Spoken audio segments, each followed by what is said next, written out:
Good morning student.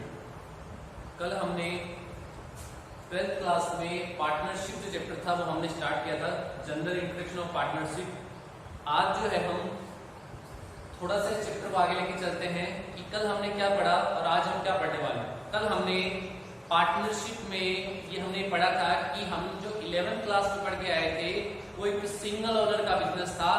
वहां पर हमने फाइनल अकाउंट तैयार करना जो था वो हमने सीखा था। फाइनल अकाउंट जो तैयार हमने किए थे, ट्रेडिंग P&L और बैलेंस शीट, किस तरीके से हम ग्रॉस प्रॉफिट निकालते हैं, नेट प्रॉफिट निकालते हैं, वो हम पिछली क्लास में सीख के आ चुके हैं। अब जो हम सीखने वाले हैं, बताया कि पार्टनरशिप में आपको प्रॉफिट को डिस्ट्रीब्यूट करना सीखना है कि आप पार्टनर्स में किस तरीके से अपने प्रॉफिट को डिस्ट्रीब्यूट करने वाले हो। तो हमने कल जो है पार्टनरशिप की विशेषताएं, उसकी डेफिनेशन पढ़ी थी, उसकी जो कैरेक्टरिस्टिक्स जो विशेषताएं थी वो हमने पढ़ी थी। आज हम बात करने वाले हैं पार्टनरशिप डीड की, और सेकंड जो हम बात करेंगे कि प्रॉफिट को किस तरीके से हम लोग डिस्ट्रीब्यूट करने वाले हैं, बांटने वाले हैं पार्टनर्स के बीच में। तो पार्टनरशिप डीड है क्या? तो पार्टनरशिप डीड को अगर मैं डिफाइन करूं तो जो पार्टनर्स हैं उनके बीच में जो टर्म कंडीशन जो है, जो शर्त जो है वो डिसाइड हुई है कि वो बिजनेस किस तरीके से करेंगे, जो भी बातें उनके बीच में तय होती है उनका एक रिटन एविडेंस जो है वो क्या कहलाता है, अपना एग्रीमेंट जो है उसे हम क्या कहते हैं, पार्टनरशिप डीड हम लोग बोलते हैं। कि पार्टनरशिप डीड क्या है? फर्म से रिलेटेड जितनी भी बातें हैं, पार्टनर से रिलेटेड जितनी भी बातें हैं, उन सबको हम लोग क्या बोलते हैं, पार्टनरशिप डीड बोलते हैं। पार्टनरशिप डीड को वैसे डेफिनेशन देखें तो partnership is the outcome of an agreement. It is essential that there must be some terms and condition। कि पार्टनरशिप जो है बनती है कैसे? जब आपके पास क्या होगा, पार्टनर्स के बीच में एग्रीमेंट होना जरूरी है। तो agreement, without agreement partnership create नहीं कर सकते। अगर आपको पार्टनरशिप क्रिएट करनी है तो एग्रीमेंट होना जरूरी है। तो agreement is essential that there must be some term and condition। उस एग्रीमेंट में कुछ शर्तें होगी और आगे पढ़े agreed upon bye all the partners, कि उन जो शर्तों को है, जो टर्म कंडीशन है, उनको सभी पार्टनर्स क्या करेंगे, एक्सेप्ट करेंगे, स्वीकार करेंगे। सभी पार्टनर्स की सहमति होगी तभी पार्टनरशिप डीड बनेगी, तभी एग्रीमेंट होगा। सच टर्म एंड कंडीशन में भी आएगा ओरल एंड रिटन, कि पार्टनर्स के बीच में जो शर्तें डिसाइड होंगी, किस तरीके से व्यवसाय को करना है, किस तरीके से हम प्रॉफिट को डिस्ट्रीब्यूट करेंगे, किसी पार्टनर्स को सैलरी मिलेगी नहीं मिलेगी, ठीक है। तो जो कुछ भी इंटरेस्ट ऑन कैपिटल अप्लाई करेंगे तो किस रेट से करेंगे, कोई एक्स्ट्रा लोन अगर फर्म को देता है कोई भी पार्टनर तो उसको हम किस रेट से इंटरेस्ट पेड करेंगे। तो सारी की सारी बातें जो होती है वो पार्टनरशिप डीड में लिखी हुई होती है। तो पार्टनरशिप डीड की मतलब यहाँ पे बोल रहे हैं कि सच टर्म एंड कंडीशन में भी आइदर ओरल और रिटन, कि पार्टनरशिप डीड जो है ये नेसेसरी नहीं है कि वो हमेशा रिटन में ही हो। पार्टनरशिप डीड ओरल और रिटन दोनों में हो सकती है। कहीं पर भी नहीं लिखा हुआ कि रिटन में ही आपको पार्टनरशिप डीड करनी पड़ेगी। फिर बात करते हैं, लेकिन बेस्ट ये रहता है कि रिटन में ही हो। क्यों?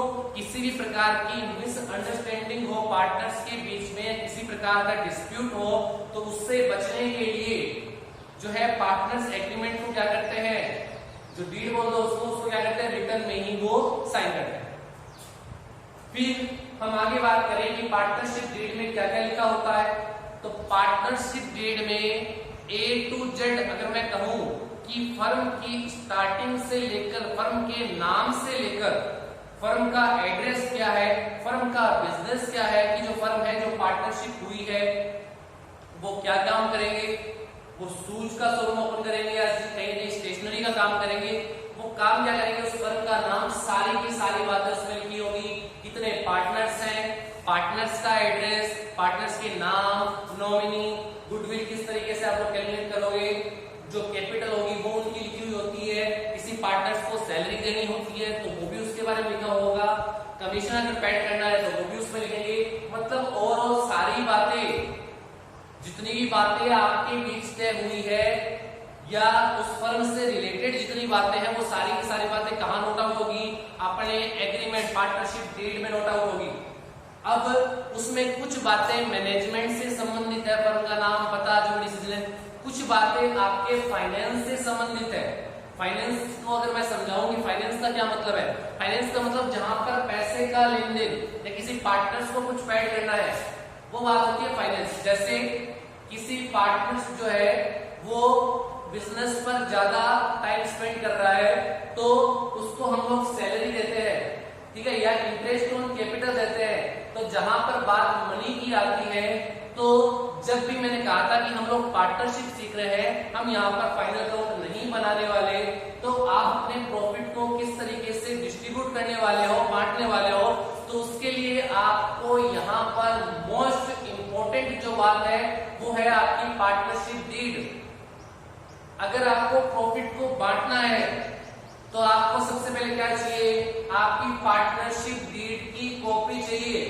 अगर कोई अकाउंटेंट है वो P&L का जो नेट प्रॉफिट आता है उसको पार्टनर्स के बीच में डिस्ट्रीब्यूट करता है, या जो पार्टनर है वो अपने नेट प्रॉफिट को डिस्ट्रीब्यूट करते हैं, आपस में बांटते हैं, तो क्या होगा, क्या प्रॉफिट किसी को ज्यादा किसी को मिलेगा? तो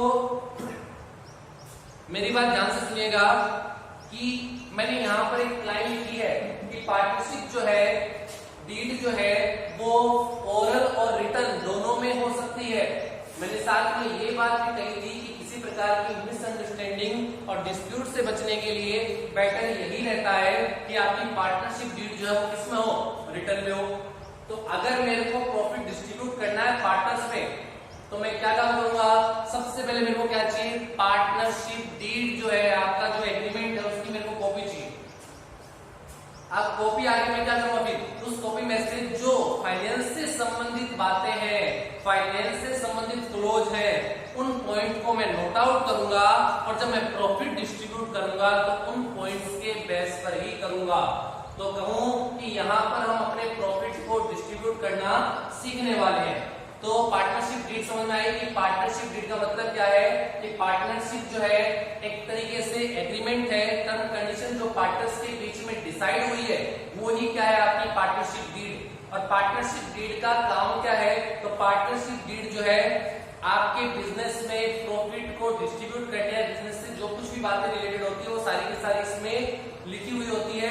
मेन जो इसका काम है वो आपके नेट प्रॉफिट को पार्टनर्स के बीच में किस तरीके से बांटेंगे, आपके बीच में जो बातें डिसाइड हुई है, चाहे वो इंटरेस्ट ऑन कैपिटल को लेके हो, चाहे सैलरी को लेके हो, कमीशन को लेके हो, इंटरेस्ट ऑन ड्रॉइंग को लेके हो, वो सारी की सारी जो फाइनेंस से रिलेटेड बातें हैं वो हम अपने एग्रीमेंट में देखते हैं और अपने प्रॉफिट को डिस्ट्रीब्यूट करते हैं।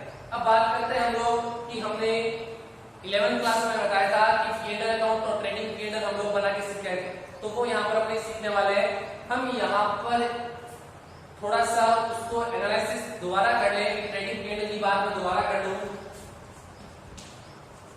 हम लोग ट्रेडिंग एंड P&L अकाउंट बनाते हैं।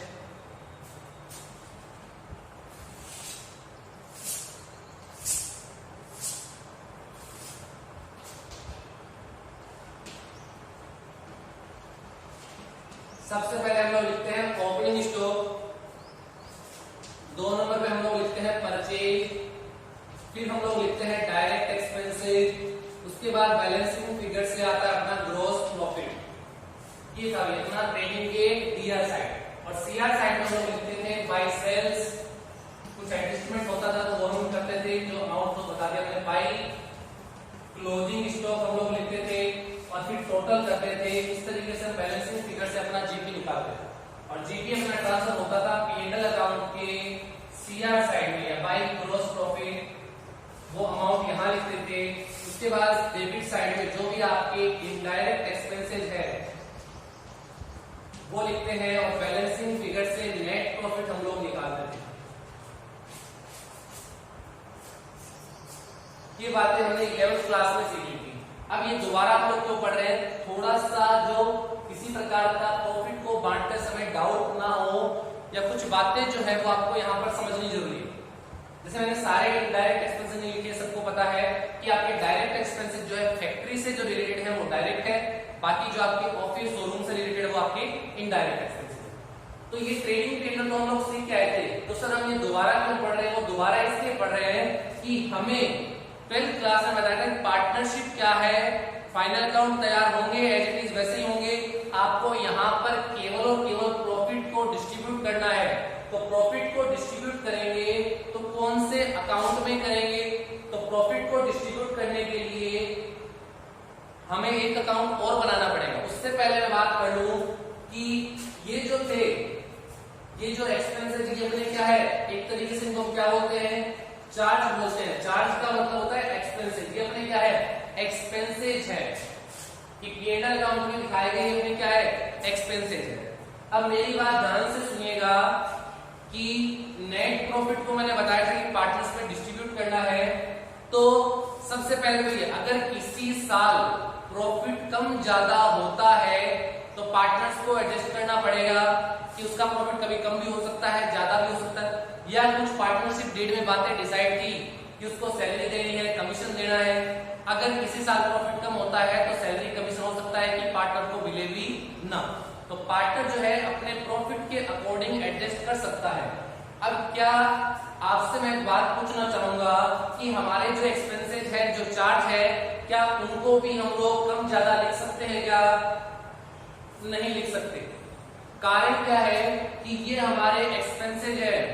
अगर जैसे मैं कहूं कि इलेक्ट्रिसिटी का बिल आता है, इलेक्ट्रिसिटी का बिल आया और हमें उस साल लॉस हो रहा है, तो क्या हम इलेक्ट्रिसिटी वाली कंपनी को कहेंगे क्या, जो भी हम बिल पेड करते हैं तो हम कहेंगे क्या कि भाई साहब हमारी जो कंपनी है वो लॉस में चल रही है और हम बिल पेड नहीं कर पाएंगे तो बिल हमारा माफ कर दो? तो ऐसा नहीं होने वाला है।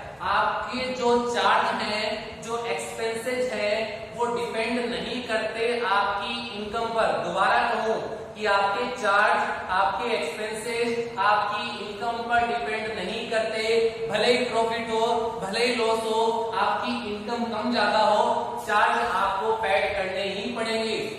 बट पार्टनर्स जो है वो अपने प्रॉफिट शेयरिंग को लेकर या किसी प्रकार की कुछ अगर उसको पैसा मिलता है, लाइक सैलरी बोल के, कमीशन बोल के, तो वो उसमें एडजस्टमेंट कर सकता है, कम ज्यादा हो सकते हैं। लेकिन ये जो चार्ज है, जो एक्सपेंसेस है, इनमें किसी भी प्रकार की कमी और बढ़ोतरी नहीं कर सकते। एक्चुअल में जितना जो होता है वही हमें पेड करना होगा। तो ये बातें तो वही चार्ज की, ये थोड़ा सा जानना भी। पीएनएल, जब हम पीएनएल से नेट प्रॉफिट को बांटेंगे तो आप लोग जब पार्टनर्स में पैसा प्रॉफिट बटेगा सारे एक्सपेंसेस पेड करने के बाद, तो जब ये नेट प्रॉफिट बटेगा पार्टनर्स में, तो वहां पर पार्टनर्स जो है डीड के अकॉर्डिंग बटेगा। आपके एग्रीमेंट के अकॉर्डिंग नेट प्रॉफिट बटने वाला है। उसमें फाइनेंस से रिलेटेड जो भी पॉइंट होंगे उसके अकॉर्डिंग हम नेट प्रॉफिट को बांटने वाले हैं। ठीक है, तो वो तो था कि पीएनएल के नेट प्रॉफिट को जब हम बांटेंगे पार्टनर्स में, तो उसमें कुछ अगर कम प्रॉफिट होता है तो पार्टनर्स को कम पैसा मिलेगा, ज्यादा होता है तो जो डिसाइडेड होता है उसी के अकॉर्डिंग हम अपने प्रॉफिट को देते हैं। फिर मैं बात करूं आगे कि जिस अकाउंट में हम अपने नेट प्रॉफिट को बांटने वाले हैं उस अकाउंट का नाम क्या है? तो उस अकाउंट का नाम है पीएनएल एप्रोप्रिएशन अकाउंट। कि प्रॉफिट को डिस्ट्रीब्यूट करना है, एक तरीके से डिस्ट्रीब्यूट बोल सकते हैं, लेकिन उस अकाउंट का नाम क्या है? PNL appropriation account. अब कईयों के माइंड में यहाँ पर एक क्वेश्चन होता है कि सर आपने यहाँ पर लिखा है कि पार्टनरशिप डीड ओरल और रिटर्न दोनों हो सकती है।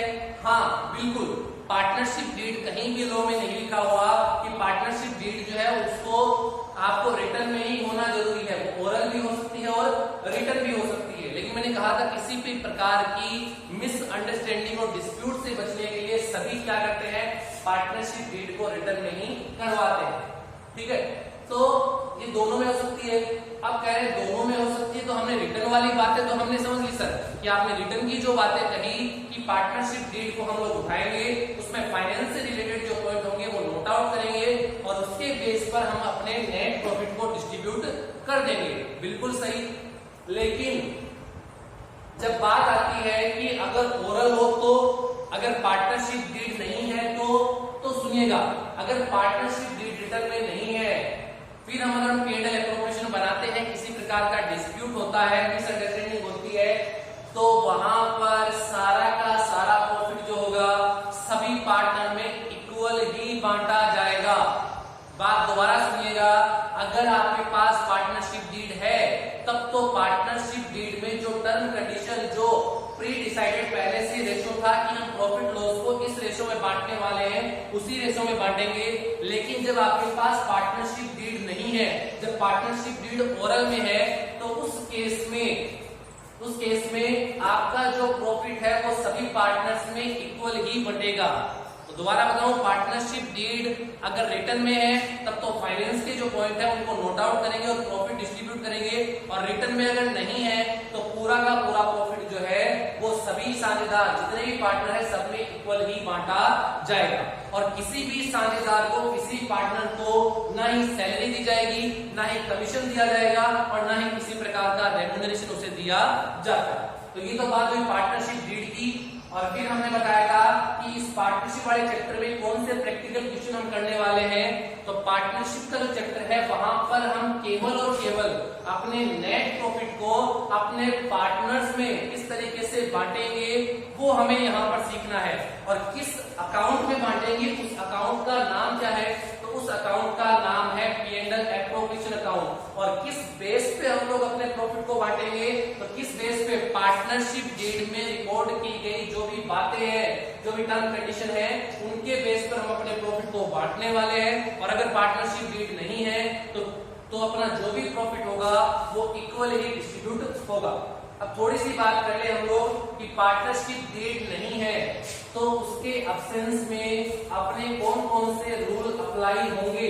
तो कौन कौन से रूल, कि अगर क्वेश्चन में आपको साफ साफ बताया हुआ आएगा कि पार्टनरशिप डीड है या नहीं है, अगर है तब तो उसके बेस पर हम लोग अपने प्रॉफिट को बांट देंगे, और अगर नहीं है तब उस केस में हमें सारा का सारा प्रॉफिट इक्वल ही डिस्ट्रीब्यूट करना है। तो अभी मैंने बताया था नेट प्रॉफिट अपना हो गया।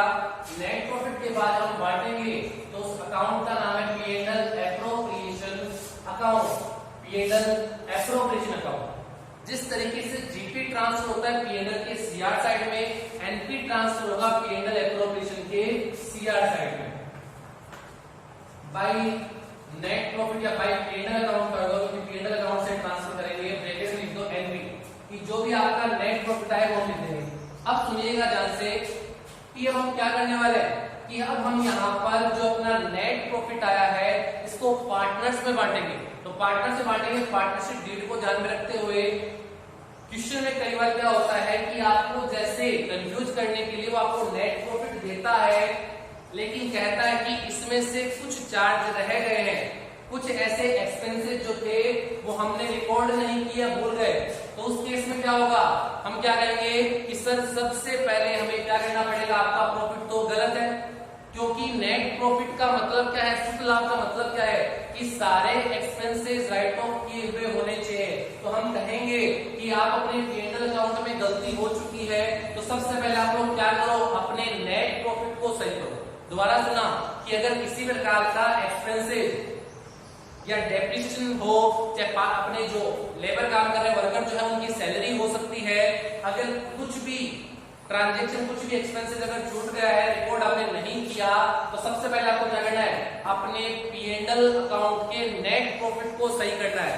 तो क्या सर हम ये लोग बोल सकते हैं क्या कि P&L एप्रोप्रिएशन में वो ही ट्रांजैक्शन आएंगे जो पार्टनर्स को मिलने वाले हैं? बिल्कुल सही, कि आपके पार्टनर्स को जो पैसा मिलना है वो चाहे सैलरी बोल के हो, चाहे कमीशन बोल के हो, चाहे रेम्यूनरेशन बोल के हो, वो सारे के सारे हम P&L एप्रोप्रिएशन अकाउंट में दिखाएंगे। तो P&L एप्रोप्रिएशन अकाउंट में वो ही मदे आएंगी जो पार्टनर्स को पैसा मिलना है, उसके अलावा इसमें कुछ भी नहीं आने वाला।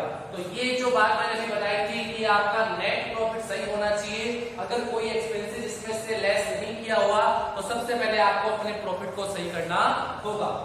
जैसे स्टाफ की सैलरी है, तो अब सुनिएगा, अगर मेरा नेट प्रॉफिट कम है, अगर मेरा नेट प्रॉफिट कम है तो क्या पार्टनर्स को सैलरी दे या नहीं दे? अगर मान लो मेरा नेट प्रॉफिट कम है तो पार्टनर्स की सैलरी तो एडजस्ट हो सकती है। मैंने बताया था पार्टनर्स को जो कुछ मिलना है वो कम ज्यादा हो सकता है, लेकिन स्टाफ की सैलरी, इलेक्ट्रिसिटी का बिल, वो जो थे वो अपने क्या थे, चार्ज थे, एक्सपेंसेस थे, उनमें किसी भी प्रकार की कमी नहीं हो सकती। तो अगर आपने अपना नेट प्रॉफिट यहाँ पर लिखा है तो क्वेश्चन को पढ़ने से पहले इस बात पर विशेष ध्यान देना कि उसमें सारे एक्सपेंसेस जो है वो लेस हो चुके हैं। आपका नेट प्रॉफिट सही होना चाहिए। अगर कोई एक्सपेंसेस लेस नहीं हुआ है जो P&L अकाउंट से रिलेटेड है तो सबसे पहले आपको उसको लेस करना है, उसके बाद हम अपने नेट प्रॉफिट को डिस्ट्रीब्यूट करेंगे।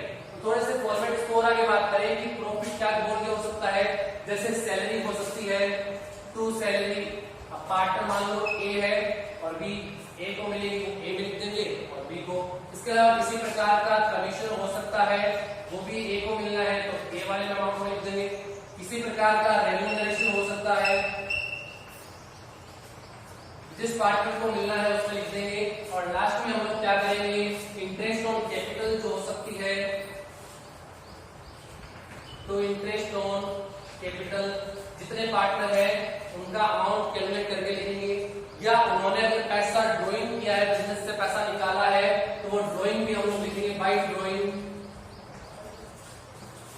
और ड्राइंग लिख के हम बाहर लिखेंगे। उसके बाद सीआर साइड का टोटल करेंगे और डीआर में लेके जाएंगे, और डीआर में लिखने के बाद जो कुछ भी डिफरेंस आता है वो मेरा क्या होगा, पार्टनर्स में डिस्ट्रीब्यूट। यानी ये सारी बातें तो क्या है, ये सारी बातें तो क्या है, अपने पार्टनरशिप डीड के अकॉर्डिंग प्रॉफिट को हमने डिस्ट्रीब्यूट किया है। लेकिन इसके बाद ये सारे जो टर्म क्लोज को ध्यान में रखने के बाद जो आपका बचता है प्रॉफिट, वो जो पार्टनर्स में जो डिसाइडेड रेशियो था उस रेशियो में हम लोग इसको बांट देंगे। चलिए इस फॉर्मेट को ढंग से हम लोग समझा देंगे और नेक्स्ट क्लास में हम लोग अपने इस जो P&L एप्रोप्रिएशन अकाउंट से रिलेटेड प्रैक्टिकल क्वेश्चन है वो करने वाले हैं। Thank you student.